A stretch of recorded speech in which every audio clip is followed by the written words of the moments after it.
আমরা অনেক সময় অনেক সহজ প্রশ্ন ভুল করে ফেলি। আমি পূরক এবং সম্পূরক কোণের কথা বলছি। এখানে আমাদের যেটি হয়, আমরা 180 ডিগ্রি থেকে বিয়োগ করব নাকি আমরা 90 ডিগ্রি থেকে বিয়োগ করব, এটি নিয়ে কনফিউশনে পড়ে যাই।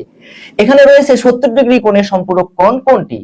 আমরা অনেক সময় ভুল করে 90 ডিগ্রি থেকে বিয়োগ করে 90 থেকে 70 গেলে যা হবে 70 ডিগ্রির সম্পূরক কোণ 20 ডিগ্রি দাগিয়ে ফেলি, কিন্তু আমাদের ভুল হয়ে গেল।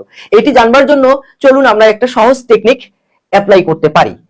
পূরক, পূরক এখানে দেখুন, পূরকে তিনটি অক্ষর রয়েছে আর সম্পূরক 1 2 3 4 5, সম্পূরকে 5টি অক্ষর রয়েছে। তার মানে পূরক মনে রাখবার জন্য পূরকটি 3টি মানে ছোট শব্দ, তাহলে 90 থেকে বিয়োগ করব।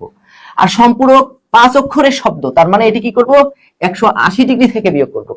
70 ডিগ্রি কোণের সম্পূরক কোণ কত? সম্পূরক কথাটা মানে বড়, 5 অক্ষরের শব্দ, তো তাহলে 180 থেকে বিয়োগ করতে হবে। কি করতে হবে? 180।